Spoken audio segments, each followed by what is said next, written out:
Good evening, everybody, and also folks on Zoom. You know, here for that, we can say hello. So anyway, I'd like to introduce you to favorite amateur radio related websites. So with that, I'm going to turn it over to Bill. You can turn it over to.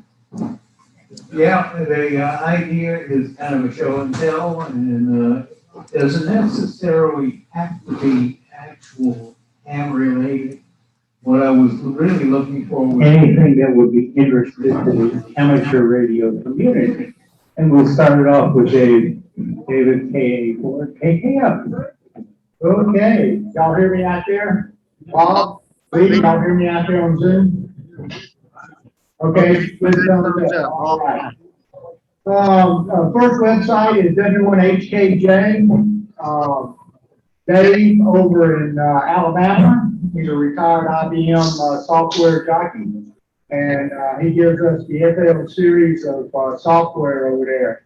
And you can get any of the programs like FLD, which does a lot of the digital stuff. That's a favorite website. He also has a bunch of other people working with him on these projects. They have test manuals on there.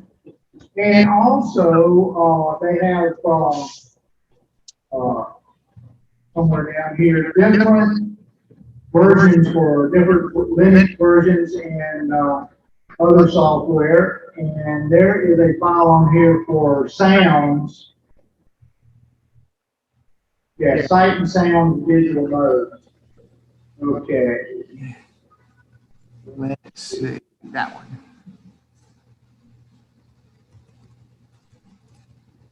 There's, oops. Okay, let me turn that down. I still hear myself. Okay, we'll just go by that. Turn your speaker down on the computer. Turn the speaker down.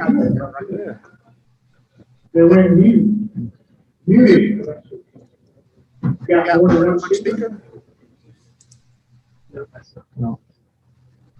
Say 0. Oh, choose your microphone.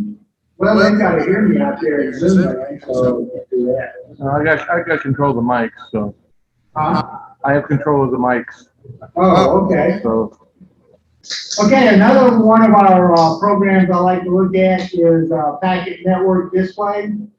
This is from the guy over in England. All the little green blobs here for packet stations around the world. I had one up until an accident. There is WX4NET-8, the Snellville DPQ32 node. This one is N7GRB, back there in the back. Hey, Mark. Up here is this one, KK4EHJ. He has several ports on his. Oh, no internet, it's all radio. And then Lee over here in Dallas, WB4QOJ-7, he runs his on a Windows platform instead of a Raspberry Pi. He has several gateways, HF, Telnet, and does the BBS over there also. And you can get to these Telnet through the internet also if you want to poke around and see what's all up in there. And if you zoom out, you'll see they're all over the country, all over the states. And you go over here and you can search the website. I don't see AB4NX over here. Okay. That's another one of the websites I like to visit every now and then. Wsjt Homepage. Joe Taylor from Princeton has all of the WSJT-X software. He has excellent manuals. He has the Windows and Linux versions. A lot of good information on these web pages. You can tell I'm in the digital stuff. softwarepacketradio.net. That one, is sort of dated on stuff from the, 80s and 90s. You'll notice in this picture a lot of stuff, KPC3s and MFJ packet node controllers. And, they will give you step-by-step instructions on setting up, different, mailboxes or anything that you want to set up on either Pies, Linux, or Windows and stuff.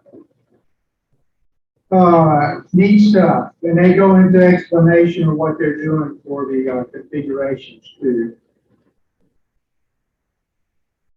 All right. Any questions on those so far? Packet. We have a lot of packets. It's interesting. Let's see. Qsl from the UK. That is from digital voice software. You can image a file with this that you can set up for any of the digital modes, DMR, DSTAR, Yaesu Fusion, and D25 and NXDN tools, and so forth. They have a lot of the download for it and put it on a Pi or whatever. So that one, I dabbled a little bit with that. Got to get back into it. It's neat. You can make a hotspot to take with you wherever you want to go, and it'll tell you how to get on the Brandmeister for the DMR stuff. Oh, any tone configuration. How many people in here are on DMR? 4? Okay. I've tried it. Tried DSTAR, tried Fusion. Try them all. Okay, let's see. And we'll get down to, oh, here's one I'm getting into is amsat.org. Let's see, this will go into a lot of information on the AMSAT and so forth. They have a new website here. You can be a member. Let's see, and what it all entails. Events. And they have a store also that you can pick up on stuff, software and shirts and patches and stuff. And they also have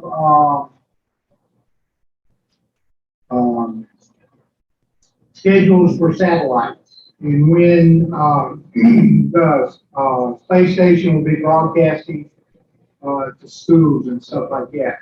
You can listen in on that. They have a quarterly journal. Very interesting information in that. Anybody has any questions, you can stop me at any time. This is a website that will come up. Welcome Americans. They're in Italy. Let's see. Where's it? Oh, it's behind.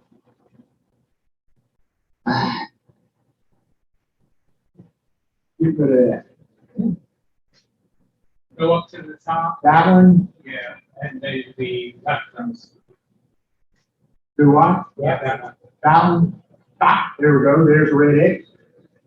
These guys do cable and connectors. And Atlanta Radio Club guy, I haven't seen his email about when he ordered the cable and the connectors, how it's turned out for him, but it's very interesting on their how they use the connectors and so forth, and the type of cable it is. I've got to get a let's see, there's the connectors right there. They call it the future of the connector. Put it on there. So what was his, y'all remember seeing that? I put it out on the list. Was it Jim? Neil Fox. Yes, Neil, yes, there you go, Mike. Have you heard anything from him about using this? He followed up on it. He's very satisfied with it. He likes it. Okay, very good. I never saw a follow-up on it, but that's excellent. How do you like the connectors on that? I think that's his favorite part. Okay, excellent. And they guarantee 3-day delivery anywhere. Oh, they say 2 to 4 working days now. Okay. Their US distributor is Gigaparts, and you've got different choices and stuff. But yeah, I've got to get some of this and try it out. From all of the technical pages I've seen on it, it looks like an excellent cable. Very flexible. You notice all of the strands in the center, and then it's copper on the braid. And this one here is very interesting. That's good. What was the name of that website? Oh, let's go back. MESSI.IT.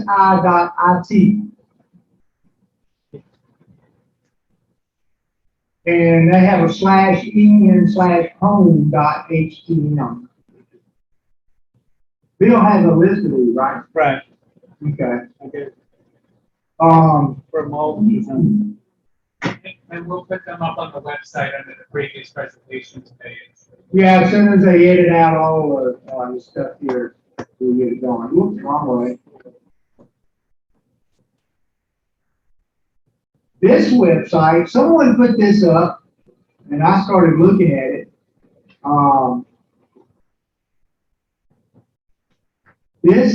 I moved recently, and this is my new QTH out here. And I have a ham on the next subdivision up the street right here.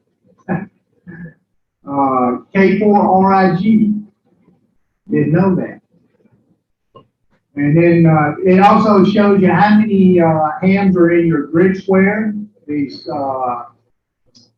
thick lines right here, EM83PU. We got 5 of those in there. So very interesting software. And they pull that information off Qrz.com. Yeah, Qrz.com. So you're there whether you like it or not, unless you change the information on QRZ. Don't they get that from the FTC, Dave? Yeah. Okay. Yeah, I was thinking, this is one of mine also, I was thinking that they got it directly from FCC, not from QRZ, but I could be wrong. Well. But remember, on QRZ, you can use a PO box because it's your mailing address, not your station address. Yeah, FCC needs a station address, right? Not a PO box.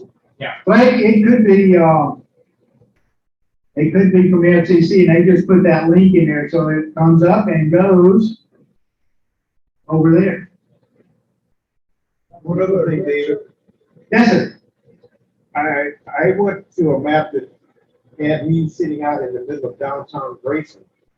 So if you don't want nobody to know exactly where your house is, change the grid numbers, or don't put any grid numbers in it, plug out the grid numbers, and put you in the city, in the middle of the city, not at your house. Yeah, I've noticed that some people who have moved recently had originally in their QRZ profile, County Gwinnett. Yeah, I haven't changed all of If that. you don't update that, it still puts you there, even though your address is nowhere near that. Oh, okay. Did Yeah, I leave that in there? I think somebody that just recently moved into the county still says, APP, whatever county that is. Appling? Okay. Appling, yeah. Okay. Well, those are the, some of the websites I like to visit every week or so and catch up on stuff and see if there's anything new on there. Any questions? Bill? Thank you, Dave. It's over to you. Thank you, David. All right, next on deck is Brian in for TRV.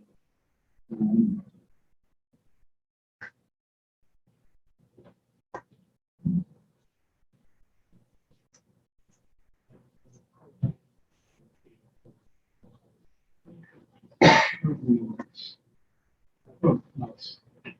Programs. Programs.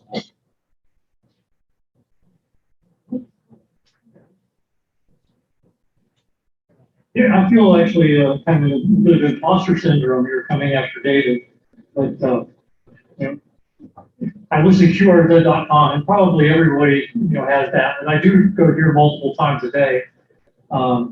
Mainly to look up call signs, but then also just to hit the home key there and see what the cool stuff is of the day, and particularly the propagation forecasts. I won't dwell too much on that. I kind of assume everybody does that. Display reception reports.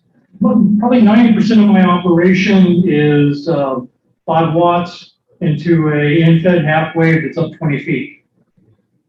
So as a consequence, you might suspect that I do a good bit of digital. So anytime I'm running digital, I can come in here. I pretty much live by this thing. Sent, received by, I'll type it in for QRV, but I know I'm not near. FT8 over the last 30 minutes. And then say go. So who all is operating FT8 or any digital mode? Okay. Hopefully you all know about this website. But this really is very, very helpful for finding out where my little 5 watt signal is landing. So one of the first things I do when I get ready to operate is I click on something I know I'll never be able to contact, just so I can see this map populate. And it's amazing. My record is with that 5 watts and my 20-foot antenna, which is mainly very saggy. I worked a station in a city on the shore of the Caspian Sea, which just blows my mind. So this is very, very helpful, particularly when I tend to chase special events because I like to get QSL cards. So like the Route 66 event of a couple of weeks ago, I've managed to contact 11 stations, but I was able to watch, by zooming in here. Zooming in, there we go, finally. So I was able to watch my signal, propagate across the country as conditions changed. That was a lot of fun. Who here does Whisper? Couple Whisper people. Whisper, weak signal propagation reporter. And I run a beacon. So this is one of the first things I check every morning. I go 24 hours. I want to see 5,000 spots. And I'm on 40 meters. I'm going to auto search, transmit call.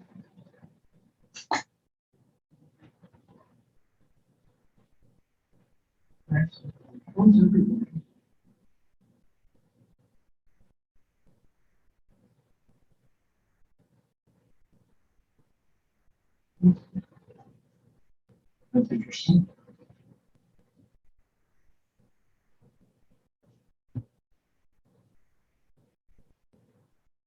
Well, how come I don't get into my call?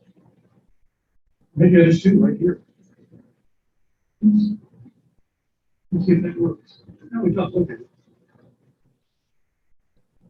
Mine, of course, is just remembered all the time. So anyway, I'm running 3.5 watts into that very same in-fed half wave. So this shows me where my little beacon has been heard. Wow. In the last 24 hours. So that 3.5 watts goes all the way from Perth on the west coast of Australia to Mauritius in the Indian Ocean. So I wish there was an island right here in the middle of the Indian Ocean, so I could say I could go literally all the way around the world. There is one there. Diego Garcia. Yeah, oh, that's right, Diego Garcia, but they need to get a Whisper receiver there. Why? But your map is showing the short path. You may be going long path. Yeah, that is very true. And I'm really disappointed because I'm not showing Antarctica. By tomorrow morning, I will hit Antarctica. Really without exception. So I go from Iceland in the north, South Africa, Mauritius Island. Well, that's a good one here. I don't know what that island is. Huh. And it's refreshing right now. And I'm not getting Ukraine, so that'll probably happen by morning as well. This is one of the first things I did in the morning, just to see what that little beacon is doing. And Joe Taylor, does this software, and I really wonder if he has some sort of military contract to analyze this propagation data, because this is a gold mine. If you go back just to the stats and do it on, everyone. I don't know where it was. It's a gold mine in the way the ionosphere is working. DX Summit, you guys are probably all had at this as well. I mentioned that I like to chase special events, so this is where I go to type in, let's go. Oh.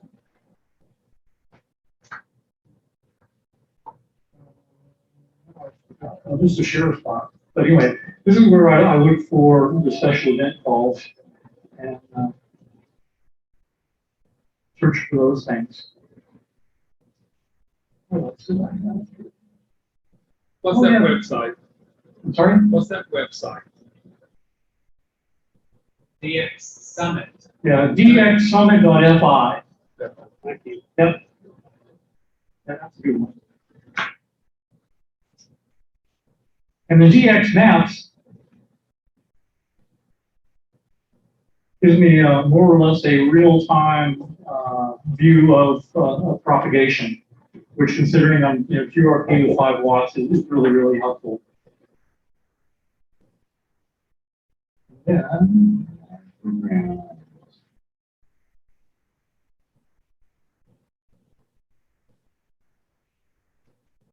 Summits on the Air, I just started paying attention to Summits on the Air and Parks on the Air.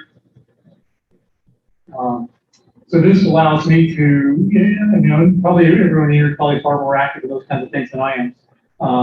But that allows me to sign the call sign of the station because they're running, they're running quite a pile up and they almost never get their call signs. This allows me to figure out where those folks are. And tell you the truth, now that COVID is lessening, I'm getting tempted to start venturing out and maybe doing some of that kind of stuff myself. Kiwi Sdr. This is also a really good one for finding out where you are being heard.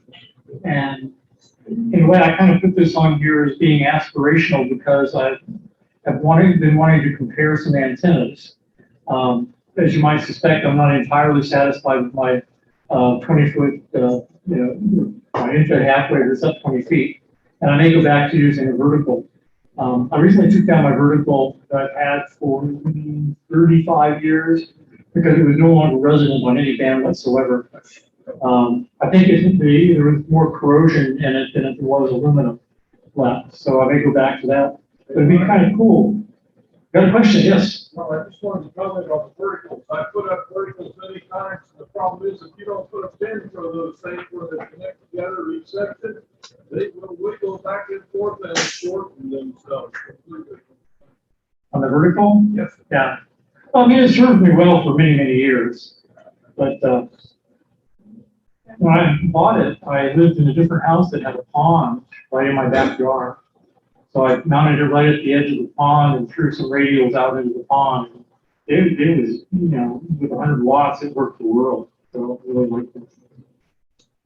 And with that, oh yeah, Kiwi Sdr. So this allows you to see, in Kiwi Sdr, you can connect to, let's do something reasonable. Yeah. You can connect to a receiver located in some faraway place. So, for instance, the QRP group that I'm in has an 80-meter net on Thursdays, and I don't have 80-meter capability. And even if I did, I can't really hear anybody. So with Kiwi Sdr, I can actually connect to a receiver that is receiving people, or even more than one of them. So it's really kind of cool for that. And now I get to see the waterfall and click on, you know, the piece of we don't have the audio, but you can actually see stuff. So, question is, I was actually.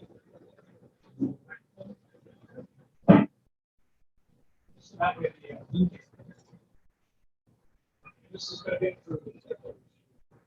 this is going to be one of mine that I was going to present if I was going to present. But I was looking at Kiwi Sdr the other day, and I happened to see this diagonal line going across. Have you ever noticed that? This diagonally? Diagonal. So then I went and put the receiver right up and hear the whoop.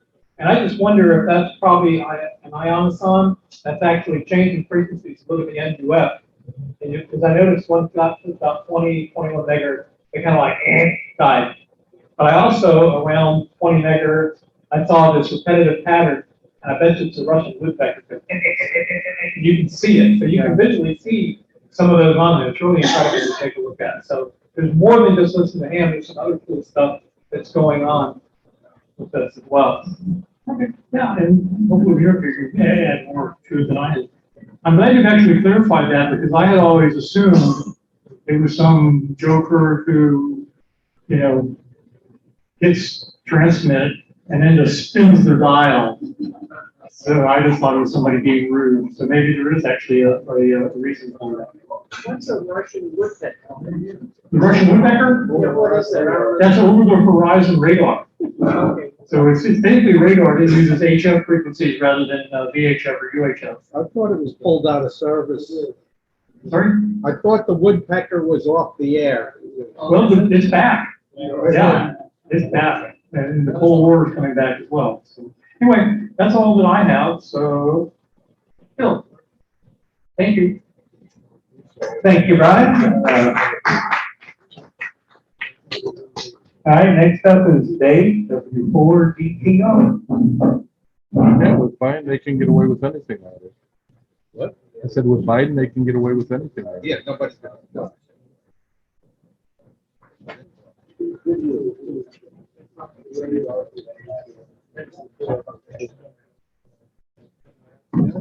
Oh, no, I didn't watch it. But they may have built it.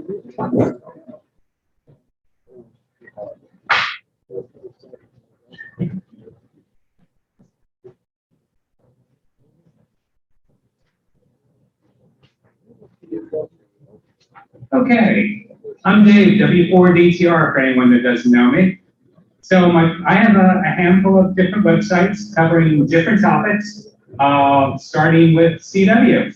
So if you want to learn CW or you want to work on your speed, Morse code.world is an excellent website that the CW Ops folks use for learning the code and for increasing your proficiency. For a couple of lessons, you can enter some information here at the top. Let's see if I can make this a little larger. So that way it customizes the code that is sent per your call sign, your age, your town, city, so on and so forth. It's pretty simple to get started. You just come down here. The first lesson is the T. You click the play, and I don't know if we have audio. Probably not. Maybe that was a mistake. All right. So we'll jump on to the next one. No audio. But then also, if you want to work on your code even further, let's say you want to take some text, maybe a good book that you have in text. You can go to morseresource.com and you can go ahead and cut and paste text, 200 characters at a time, into the box here at the bottom, and you can have it send you CW of the text, slow, medium, fast, or you can customize it up to 50 words per minute. You can change the tone frequency if you don't like the standard 1000 hertz. You can go from 40 hertz, yeah, like we can hear that, to 2000 hertz. And it's a neat little website. And again, these are just websites. They're not apps. Nothing to install. You just go here and you play. And ask me, and if there's any questions along the way, please stop me. Then the next one is totally different than Morse code. Let's say, for instance, you decide you want to operate POTA for the first time or SOTA for the first time. And you make, say, 20 contacts. And you're thinking to yourself, well, my QSL cards have a different grid square, a different county perhaps than where I activate it. I would like to make custom QSL cards for that activation, but I don't need 100 or 500. Well, radioqth.net/QSL cards allows you to make a custom QSL card, and it will go ahead, you fill in the information, you pick the picture, and you can print it on your printer. So you get, decent stock paper, and it will, if you have a color printer, it will print it out in color, double-sided, as you're seeing it here. So it's a neat little, site to do that. And again, you don't install anything, it's not an app. You can enter all the information here, and you can enter the station you work's information and print them up one by one for each contact you made during that activation. All right, I'm putting people to sleep. This is radioqth.net/QSL cards. So they have a lot of other things which are really pretty cool too, but I just saw this and was like, well, if you want to do a special QSL card, let's say you were up at a friend's house who lives in a rare county or a rare grid square, and you want to put them on the air, you make a few contacts. Instead of, whiting out on your own QSL cards and putting labels on your QSL cards or not QSLing people back, you come here and you use your own printer and you make them up one at a time for each contact you made. And they can, yes, Matt.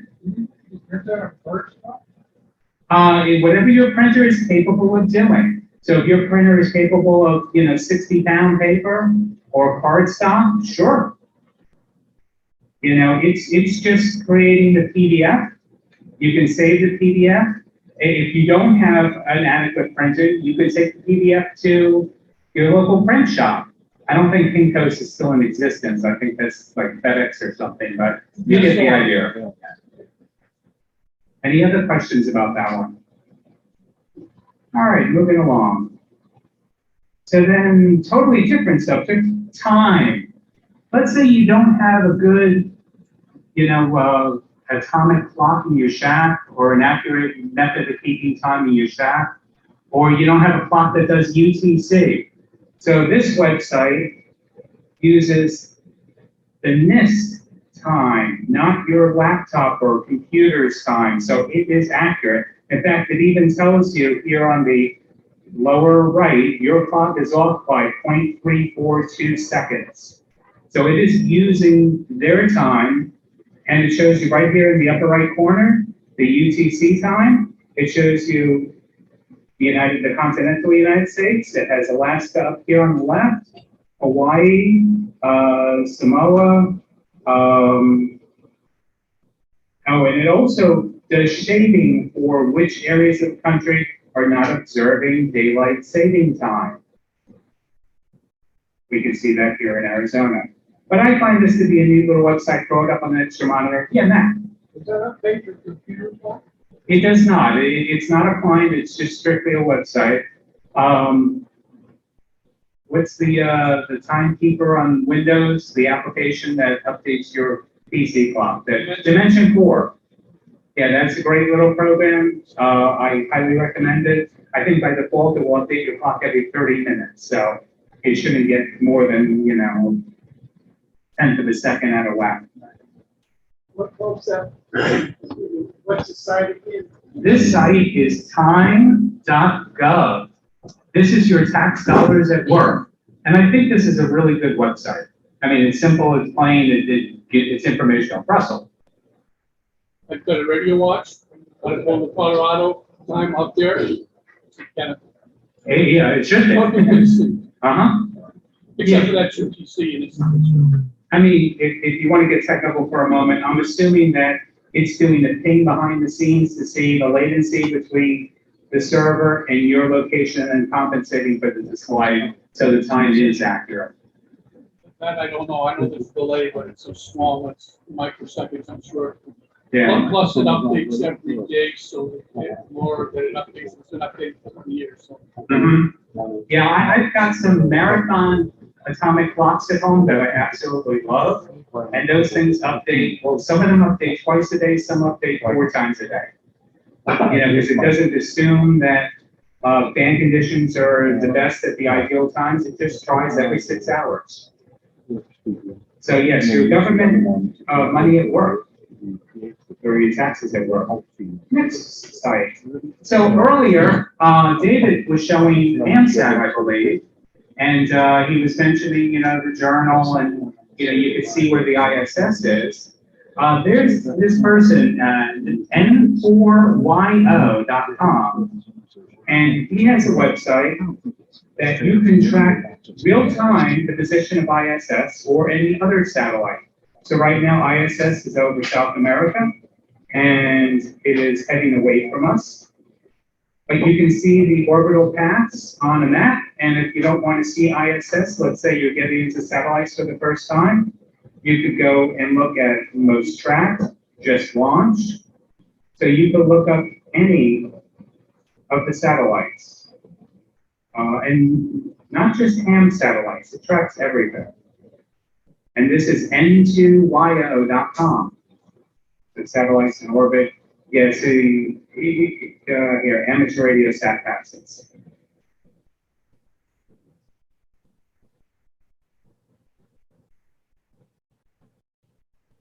Okay, well, it's thinking about, oh, there we go. So it's giving you all the information, beacon frequency, downlink.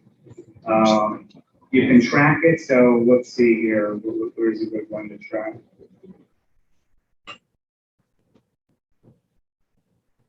Oh, let me not get too tied up with that. Let me move on.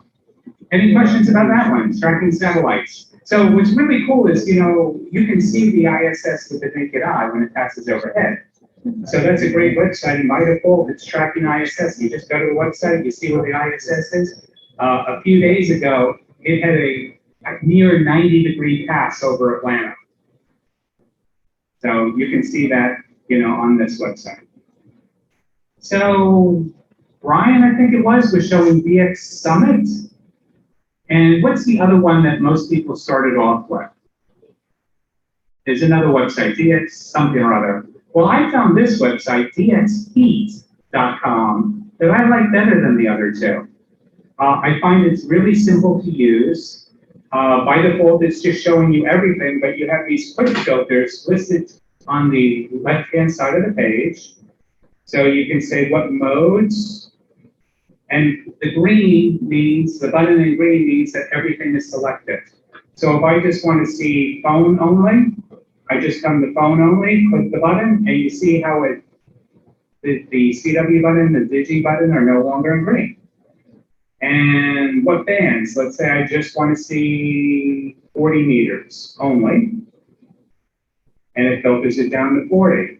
And then do I want the from station? Right now it's selected for North America, because I don't need to see spots that Europe hears that I don't hear, or that North America doesn't hear. So you can select what country the spot was heard in and reported by, and then you can select, or not country, but continent, or you can select which ones, you know, to filter out which ones that were heard. So if you want to hear just, or see the spots just North America stations, you go North America, you click only, or if you go on Europe or South America, so on and so forth. And it updates real time. And it shows you, you know, the UTC time. Of course, this is using your PC time. So if your PC time is off, this clock will be off. You can search for particular call signs, and that will add it to the filter. To submit a spot on DXT, you have to be logged in. On DX Summit that Brian demoed, that one, you do not have to be logged in. You can just go there and spot somebody right from the website. And I can't remember the third one. You also see a little propagation meter here. The magnetic activity, the solar activity, we're at, 84 right now. And then it shows you, well, we've had some solar disturbance lately. I think we had a direct hit from Yes. was it CME? I thought it was a coronal hole, a fast wind. Anyway, so looking at the band activity, typically, when we don't have that band conditions, you're going to see red to yellow. So let's say, at this time, 40 meters, North America, that will be in red, and then you'll see to Europe might be in yellow. So you'll see visually what bands are hot and what bands are not. And you change your continent, to North America. So here, 6 meter opening to South America. See how we got a nice hot spot right here on the 6 meter under South America. And then there's a little bit of activity on 20 to South America, and barely some activity out here at 30, 40. dxheat.com. Any questions? Alrighty, moving along. So I believe David showed this one, Qsl map. No, this is, I'm sorry, that's the next one. So Qsl map. Let's say you work in a special event, a POTA activation, SOTA activation, or you're working a particular contest, and you want to see visually where do you work for that particular event. So let's say I go out to a park and I activate the park, and I make 25 queues. I can take those 25 queues from my log, export it as an ADIF file, import it into this website, and it will map them on the map here real time of your contacts, showing you kind of like how PSK reporter you were showing, shows you your station and then all the other stations and drawing the lines. So it's kind of neat. I've done that with a couple, and I didn't bring a file, but I've done that with a couple of my POTA activations, and it's like, you can see there's a cluster here and a cluster there, and it shows you what propagation was like. So this is qslmap.org, and these are all free websites to use. Any questions? Anybody still awake? No. Let me skip and go to that one. And then this was the one David was showing, where you could enter your call sign and find you on a map and, see how many hams are in your grid square. But I also want to point out that if you want to look for what a grid square in particular, you have options here on the lower left side of the page. You could search by call sign, by grid square, by zip code, or by street address. So if you want to, let's say you're working on working 100 grid squares, drawing a blank, what it's called. BUCC, thank you. But you're missing, a couple of grid squares. Well, you can go here, put in grid squares, and see what hams live there. And then, I hate to say it, call them and make a sched, to work them. Or, for that matter, to see, the grid square. Do grid squares cross state lines? So let's say, there's a grid square that's multiple states. Another way to cheat if you're looking for a particular grid square is you look for the state's Qsl party. Because you know that there will be plenty of people on the air and you see what counties are in that grid square. But yes, you can do it by zip code, by street address, so it's very flexible. And then the last one, this one, sorry, is haminfo.tetranz.com. And it should be on the list that they'll hand it out.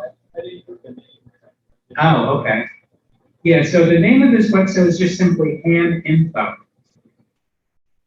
But the website is haminfo.tetranz.com. however you pronounce that name.com. That's right. So the last one is kind of more nostalgic, I'll say. Let's say you were first licensed I was first licensed in 1978. This is a collection of call books that volunteers have scanned and put on archive.org, which is an internet archive project. There are books, there's video, audio, you can see the different options along the top, but there are call books here. So you can go ahead and pull up a call book from the year that you were licensed, and you can see where your name first appeared. And if you're old like me, you have the little N for novice with your address. It's also good for research. So my call sign is a vanity call sign, Whiskey 4 Delta Tango Romeo. I went through the call books and I could not find that license ever having been issued. So I believe, to the best of my ability, by researching these call books, that I am the first and sole owner of my call sign. So if you're looking for a vanity call sign, and if that's important to you, this is a great research tool. From a BE perspective, ham radio exams, if you were first licensed prior to March 21st, 1987, and you were a technician prior to March 21st, 1987, and you had not upgraded to general, you get a paper upgrade to general, because back then, the difference between technician and general was the 13 word per minute code. You already took your written element for general. So I use these books to determine if someone is eligible for that paper upgrade. And believe it or not, there are people still coming to me doing paper upgrades, with 30 plus years later. But it's a great little tool if you want to look for your Elmer. Where did they live? It's by call sign. The books are divided by your region. So you got the zeros first, the ones, twos, and then it's alphabetical by suffix. So I'm in the chapter 4 for region. And then you go down to the D's for DTR, and you'll see, A something for DTR. You'll see, K, N, and then finally W's. And you can see when about in the period of time call signs were issued. So when were the Kilo Delta 4s issued? Or you could go back in the call books and actually see where the Kilo Charlie 4s ran out, and you hit, X, Y, Z, and then it went to Kilo Delta 4, A something, so on and so forth. Any questions? Steve? The problem is that back then they only published the call book, I think, twice a year or Yes. something. So when I went and looked myself up, I know I had WN20GY in 63, but it only showed up in 64. Right, good point. So the call books, and these are actual phone books that you could buy before the personal computers, and then they transitioned to CDs you could buy, and now I think they're gone. But the company was Call Book, and they published 2 call books a year, a spring and a fall. So I was first licensed in the spring of 78. I found my call sign in the fall of 78 call book. And this is by no means complete. If you notice, they're not in numerical order by year, because when you sort by the title, you have summer, you have spring comes before summer. It's sort of a mess the way they named them. But they have most of the year, so there's been a lot of volunteers that have done a lot of scanning. Think of taking a phone book and taking it out page by page and running it through a scanner, even with a sheet scanner. I mean, these books were, what would you say, Mike? 400 pages? Or More? Per book, twice a year.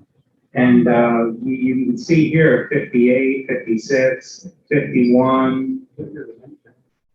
Yeah, so it's a lot of work. So any questions? Yes.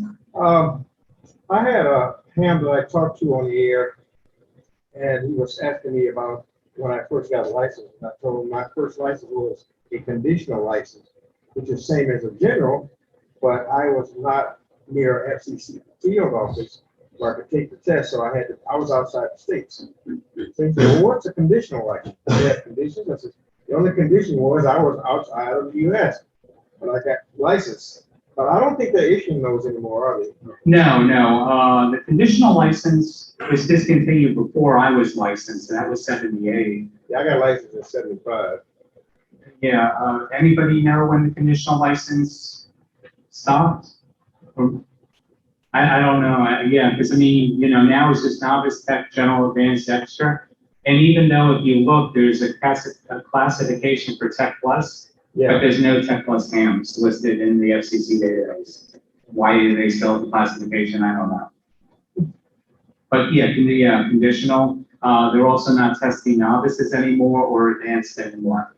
So it's just strictly tech, general, extra. Yeah, I got an advanced.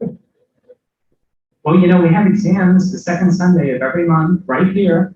I don't need the extra CW portion. CW is no longer a requirement for your license. None whatsoever. I mean, for a little while, you had to have 5 words per minute just to be licensed, but there was no progressive speed test. They did away with the 13 and the 20. But now, yeah, there's no Morse code requirement at all. It's just strictly the 3 ribbons. Yes, Paul? I'm gonna say that it's really dumbed it down.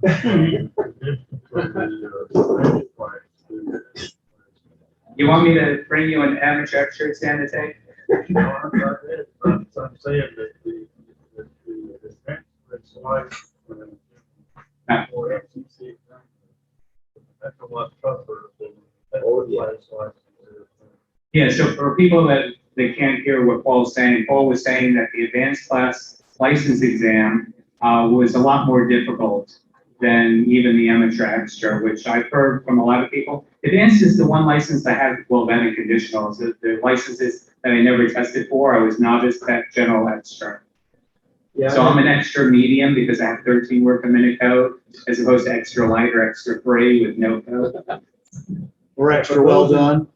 Those of you who have never sat in front of an FTC examiner, it's a joy. I had a lady that was like 67 years old when I took mine at Baltimore field office, and she looked at me and did not smile the whole day. Mm-hmm. And I was sitting there sweating, and it was wintertime. And her male counterpart was in New York. Yeah, because I actually went to the FCC office in Manhattan in New York City. So I was first licensed in 78. The novice was 1 year non-renewable. So you were expected to upgrade. I wasn't ready to upgrade. I was having fun with my novice privileges. So a year later, I just went to the FCC office and took the novice exam again. Passed it easily, but yes, you know, the headphones that they gave you for the code test and the ribbon, yeah. Any more questions? All right, thank you very much. Next. Thank you, Dave. Next up is balance. He was you to get up here.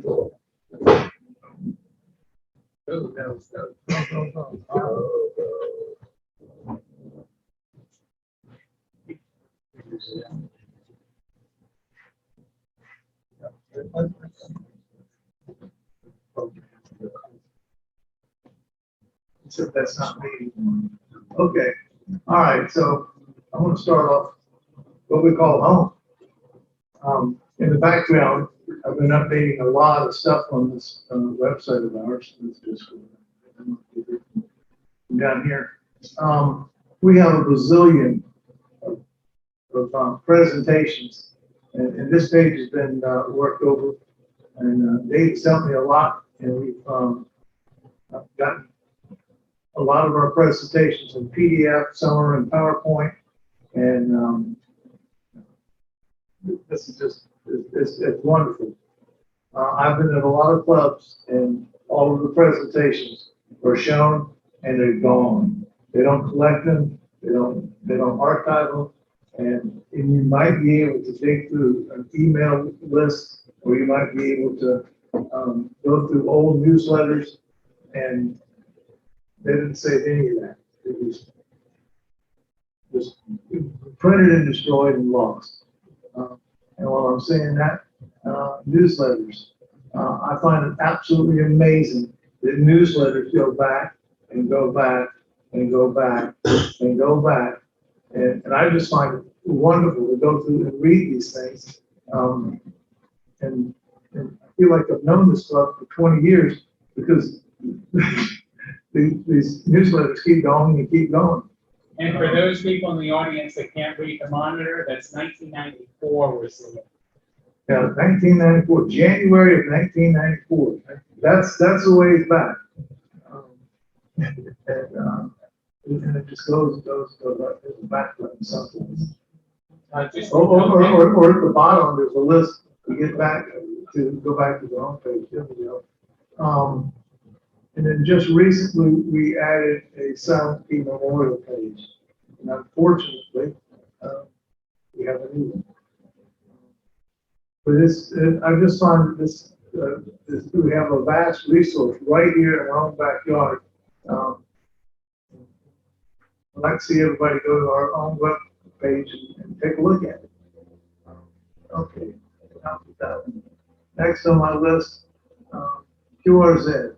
I go to this thing about 1 million times because my brother-in-law just recently became a ham, and I have been going over here to the resources where you can do trivia or you can study for licensing. Where's the license?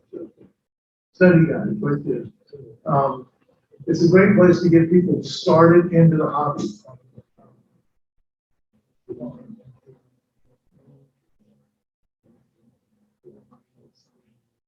Okay, so we're talking about maps. You if you click on this little, you got to log in.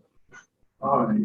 Well, we can't get there because I don't remember my login. My computer remembers that. But if you log in, which is free, over in this corner down here, it will this work? Yeah, try it if you remember the password. It doesn't show its password. Okay, let's go back. I hadn't thought about this. Do that again. Okay. So you show this map over here, and you go to this map here, and everybody was talking about, oh, how many hams do I have in my good square? Well, you can plunk around, in a group of them, and it says, oh, there's 200 hams. I could do that in the grid squares around me, and I know that there's 332 hams. That's enough to start a whole club right there. I've used this feature of QRZ to help folks decide, we have 2 water towers and we got 1 repeater. Where do we put it? Well, you start looking around here and you find out that, you put it over this water tower, it serves 2 hams. You put it over the other water tower over here and, wow, there's a lot more hams over here. What do you want to have 40 over S9? Of course, that other tower could be 5,000 feet above sea Well, level. I say water towers. You don't have a 5,000 foot water tower. Yeah. About 150 or so average. I've seen some short ones too. Zoom out on that. And then, and if you find that guy at the shore close, you can always take your little man over here and drop him down there and look at their house and see, do they really have antennas or are they just a paper ham? And I've also used this for my brother-in-law to help him find Elmer before he actually got licensed. I knew where he lived. I put in the zip code. I was able to find 2 or 3 Elmers down in South Florida. You just got to think outside of the box. And then there's just, all this other wonderful stuff and videos to go to. It's just, don't let me go to QRZ.com. I lose a day. Let's see what else. And then there's the ARRL website. It's well worth the $49 membership. Again, with my brother-in-law being a new ham, he'll call me for about 45 minutes. I'll answer his questions, and then I'll go to ARRL and I'll look up some of the stuff and I'll get stuff to read. And I'll send it links to, stuff. He's asked about 900 radios, should you buy this one, should you buy that one? And I go and I look up where to get the reviews of when that radio first came out. He's a new hand, can't afford to buy a brand new radio, so he's looking at stuff that's still solid state, but TS 440 or 450. They're vintage, but they're not vintage. They're new stuff. You just find all of that stuff. Plus there's books. In some places they got a whole list of reasons why people should join the ARR elective member benefits. If somebody's on the fence, should they spend that $49 or not? Just have them read all that. They can't make up their mind. Well, maybe they'll join another. There's not another club like that. At the national level. If I'd have known that everybody else was going to show 2 or 3 or 4 more, I'd have done more than just. I think that was all I did. Yeah, because I read an email that said do 3. So Dallas, on the ARR website, I like going to the news page to see the news articles. If you go back to the homepage. Yes. And then, yeah, I think you just scroll by it. The news right there in the center. So you can see the latest headlines, and it's chronological, most recent to old.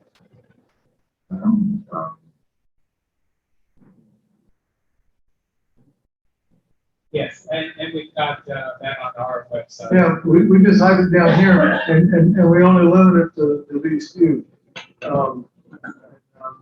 know a lot of because I meant to ask David about this. I must say, maybe that ought to be over here because we have this long list of things over here. Oh, that's the other stuff. I'm going too fast. This column over here, there's always a spot right here for volunteers. Click here to the volunteer stuff. There's just so much stuff. There's my name. Volunteer to do stuff. I need somebody to tell me where they need me for this thing. Because someplace I got in there like dumps loads and stuff. But then the other entries for me, I got like where needed. No one's told me where I'm needed at. Once we get there, I'm sure to get told where I need to be. Yeah, you'll be told where to There's go. always somebody. David will tell you where to go. There you go. Oh, and then this page, the homepage, this gets updated. I'm gonna say almost weekly, because by the time everybody gets on, you come here tomorrow, all this Zoom stuff, that'll be deleted. And a few days later, the Zoom stuff will show up for the GAR's workshop. We're constantly updating the upcoming workshops and the upcoming meetings, what our guest speakers are going to be. Typically, there's a lot longer write-up of what the event's going to be. But for this one here, I thought everybody knew what this was, but I didn't have to spell that out. So, Show us where the memorial part is. I did that. We usually do. Donations. You want to show donations? When I said memorial. No, he said memorial. They show you the site ones. Yeah, they show this one, that one. Yeah, you're right. Sorry. You're right. He went to sleep. I've been there.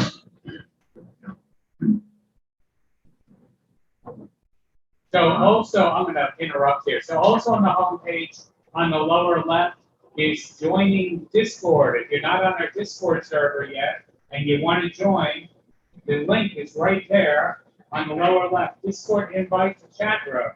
So Discord, if you don't know what it is, it's basically an online chat room.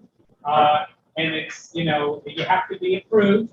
So we don't have random people in there spamming us. But it's a great way. It's subdivided into multiple channels. You have a general channel. And you've got specific channels, Want, Swap, Sell, Workbench, Coda, Spots, you name it, it's there. So that's right there on the website. If you haven't joined yet, I highly recommend Discord. So what is this little stuff down here in the corner? If you click on the link, you don't need it. Oh. That's the code. If you're Oh, joining, then you'll like. Oh, it doesn't use this code. And then like after, Jamboree is over with, I will, Christmas card. I think that was it for me. Yeah.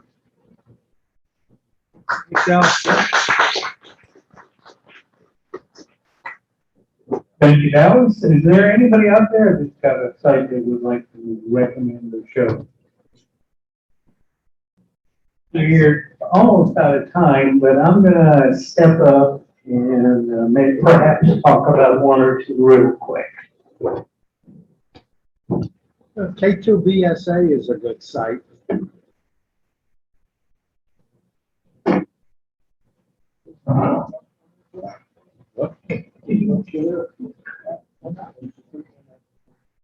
Okay, a lot of this stuff was for HF. For you technicians out there, repeater book is the place to go. If you want to know about repeaters and where they are, you can enter repeater book. And you see a welcome. And I am a member, so I'm going to log in. And you have the option to search any number of different ways. I'm not going to go through the whole thing. Just going to point it out for you real quick. That's a good place to, you can actually, if you are a member, you can actually download files for your favorite radio programming software. They have files for like along interstates, so if you're going to be traveling somewhere, you want to be going up I-81, you can enter I-81 and it'll show you not every repeater, but apparently the ones that are most recommended by the folks that have put this thing together. See, there was one with what was it?